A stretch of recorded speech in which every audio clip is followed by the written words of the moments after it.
friends, thank you guys so much for watching my YouTube video, and now I'm just gonna roll the clip and get into it. So I'm gonna be looking at this journal today. This is keep your face always toward the sunshine and the shadows will fall behind you. It kind of goes with my YouTube theme, my blog theme, my life mantra, where I just want to spread my light into the world.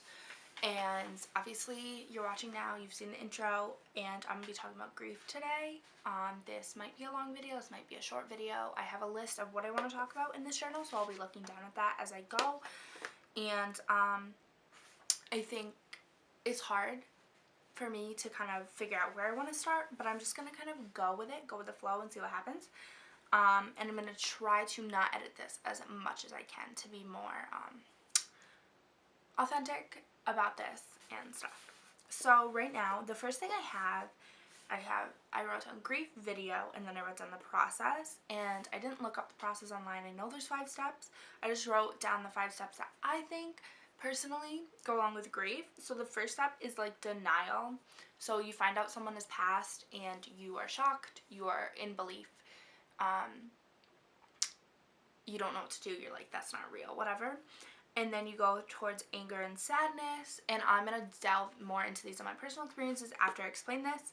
And then there's like acceptance of the loss, and then it will never be out of your heart or out of your mind, but there's a point in time where you will come to terms with it and maybe let it kind of go where it doesn't control you as much, if that's possible.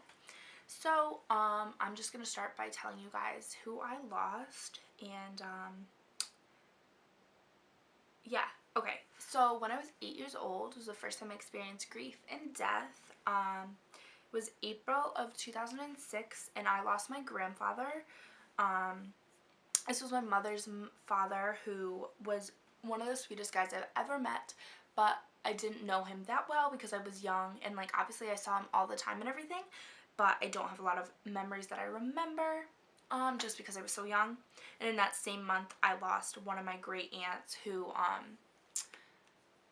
was kind of influential in my life, even though I was only 8 at the time. But I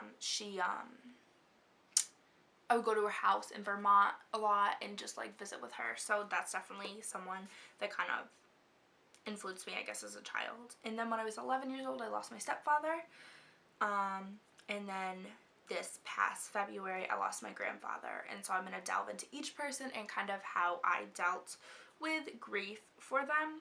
So the first one, and I'll explain like I guess how they passed maybe.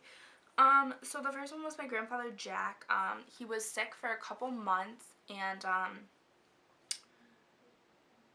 as like these are stories how I remember, so I'm not really sure how 100% accurate they are, but he was sick for a couple months and then he passed away at the end of April in 2006. I don't really think I grieved, honestly, because I don't have super fond memories with him, but looking back now I do get sad sometimes missing him and stuff. But I just wish I had a better relationship with him, but that's okay. I was a kid at the time running around his house, like I wasn't like having deep conversations with him. And my Auntie Aggie, I did get sad in school, I remember, because they both passed away within like a couple weeks of each other. They both passed away in that April. So I got pretty sad, and I had to go to like a resource room and like talk to the lady and like draw pictures, and it really helped. And that was my way of grieving back then. So yeah. And I think she was in a nursing home, so she died of like old age. And then when I was 11, obviously in 2009, my stepfather passed away. And this was definitely my first time dealing with grief, like full on fledged. Like I knew him since I was 5, and he was really influential in my life. So he was someone that like, he was my second father, like they say, but he was definitely my second father. Like some people don't like their step parents, but I was super close to him, and he taught me a lot of life lessons, like you gotta save yourself, be brave, be strong, and all this stuff. And he was very adventurous, and he got me to be adventurous, and he got me to want to write and want to do all this stuff. And I remember in 2008 or 9, right before he passed in August 2009, so that summer, my mom and I were walking by our house, and I came back, and this was time when I was dealing with kind of self-esteem and self-image issues, because I was a chunkier little kid, and back then I was overweight for my age. And he always told me, like, Martha, it's okay, like, you are you, you're meant to be yourself. And I mean, if you really want to lose weight, you can try to eat better and stuff, but it's not something that you need to do right now because you are a kid, you're still growing and stuff. And so he had 2 types of cancer that mainly killed him. He had lung cancer from 2007 to like the fall of 2008, I want to say. And then, or it could have been the fall of 2008 to sometime in 2009, I don't remember. But he had lung cancer, and then like he got over it, he was in remission, and then he got bone marrow cancer, which was the cancer that did end up killing him. So I I've I always told him I would rub his back after treatments and stuff, and I would sit with him and I'd be like, "You're the best man ever." It's my slogan to him. I always said it. And then I was always like, "You're gonna beat this. 2009 is our year. Like, 9 is my lucky number," because this is lame, but on my 9th birthday, when I turned 8, I was like, "Oh, 9 is gonna be such a good year." And then after 2009 passed, there was just something about the number 9, and now it's my lucky number. So, obviously in that case, it wasn't really because he did die in 2009, but that's okay. So it's something I look back on, like rubbing his back, reassuring him, and I think that's something that just makes me, when I look back and remember that, is like, that's what I try to do in my life, and I might start crying, but it's okay. That's what I try to do in my life. I try to be positive and spread my light to people who might not have might have trouble being, putting, positive energy in the world and stuff, so I try to be that person, and, he definitely gave that to me, I guess. Sorry, my dog's barking.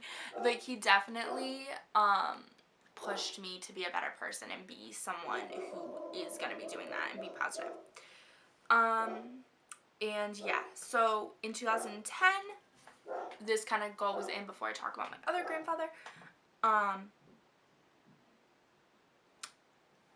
There's certain ways that you can deal with your grief. So for me, I went to a bereavement camp, and from where I live, we have one. And they're probably all around the world, like look it up, or circles or stuff. So at this camp, I went to, it was called Camp Comfort, and it was for kids ages 7 to 17, and they had one weekend in the fall for people who have lost a loved one, and I went there, and during the weekend, you are guided by one person. So instead of like a summer camp where you have like a group of campers with one counselor, you have one big buddy to one person, so it's a 1-to-1 ratio. And I met one of the coolest people I've ever met there, and she is my mentor, one of my best friends, a woman who I can confide everything in. And I met her there, and we went to healing circles. There was a talent show, there was a ropes course, all this stuff to kind of just get your energy into the woods. It's in the woods. It's a really cool scenic camp, and I love it. I actually volunteered there now in the fall and spring because they have a spring weekend for kids who parents are going through like an illness. So I could have gone when my stepdad had cancer, but I didn't know about it. And so this place is something that is really close to my heart, and I'll actually link it down below, and you can like see, if you live near in the upstate New York area, you'll be able to see the website and stuff. So I went there for 2 years, and I was with the same big buddy both times. She's the sweetest person ever, and someone I call almost every month or text all the time if I have issues, and she's just like, I have an older sister. She's a year older, but she's someone who is my older sister in a way, and she has always been there for me since 2010, and that's just crazy to me because it's 8 years later and we're still really close, and I love her family, I adore her, and she really, I think, made me the way I am today in the sense that she guided me after I lost my stepfather, and that's a big thing because grieving is hard, especially like when your parents are going through it. Like my mom obviously lost her husband, and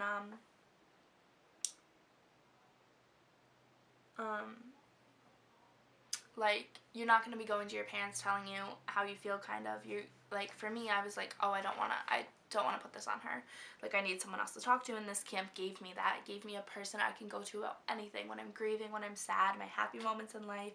Like, she came to my college graduation, my high school graduation, and it definitely gave me a sense of, I have community. I'm friends with people who I was friends with when I was campers, and I'm still friends with now. So there's more on my stepdad, obviously, but I don't, like, I don't know. Obviously I'm still grieving his loss. It's been 9 years now, and there's not a day that goes by that I don't think about him, remember him, forget him, anything. He's always on my heart. He's always in my mind. There's just times where sometimes in his sense I have accepted his death.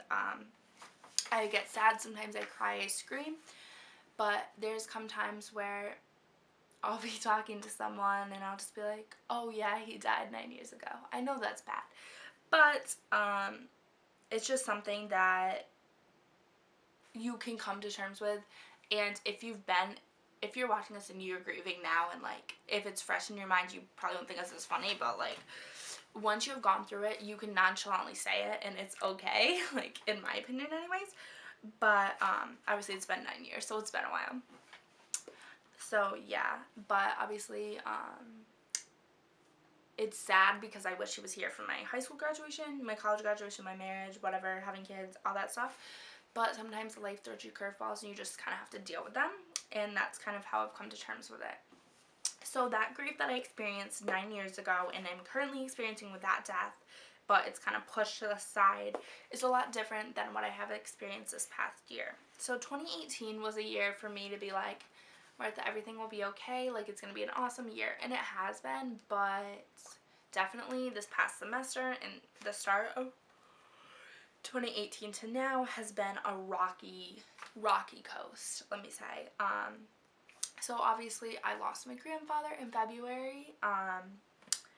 He was 90 when he died. He died about 12 days before his 91st birthday.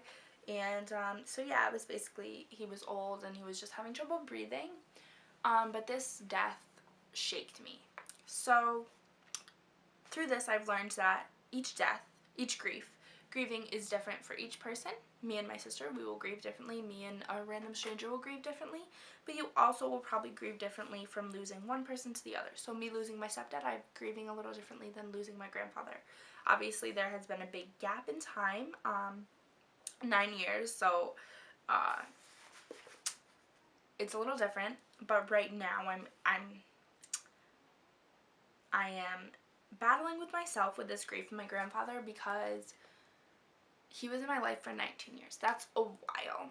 And I live 10 minutes away from my grandparents, so I'm always at their house and I'm always visiting them. And this past year, you might know that I studied abroad the fall semester, so I wasn't around as much. And when I'm away at school, I'm not as around as much, but it makes it different being home or 5 hours away from my home than like 2 plane rides away. So I was able to come home the weekend he did pass. My dad just like didn't think he was doing that well, and then I came home and he happened to pass like a couple hours before I was supposed to get on the train, and obviously I stayed home for a week. But he was someone that I watched Yankee games with, I laughed with, I shared all my school accomplishments with. I would sit in his office for hours and talk to him and laugh and just enjoy each other's presence. And it's something I always remember, just being able to connect with your grandfather. He was someone who was very witty and shared many jokes. He did pass away in February, so it's been like 2 to 3 months now. It's actually it's 3 months today actually to the date. So it's definitely hard, and I didn't even plan to film on his 3 months anniversary of his death, but it's definitely hard, and I know he's always with me, and I was able to speak at his funeral, so that's something that I'll always keep close to me and makes me happy that I was able to finally say my goodbyes and just try to whatever. But yeah, I'm still battling that, and I will be battling that probably for many years until I can really accept it. And I don't get super sad anymore, but the first couple of months I couldn't sleep at night. I would cry myself to sleep, like it was really bad. But I'm getting better, and I'm almost running out of filming space on my camera, so I'm just going to quickly wrap this up and just tell you that there's so many ways and people that are there for you as you are grieving. I am a writer. I love to write my thoughts down. Journaling helps me so much. I also love to talk to someone. Talk to who I met at the camp. I talk to a lot about it. Sometimes talk to my friends or my cousins because they're kind of going through the same thing, but it's pushed back from your parents kind of thing.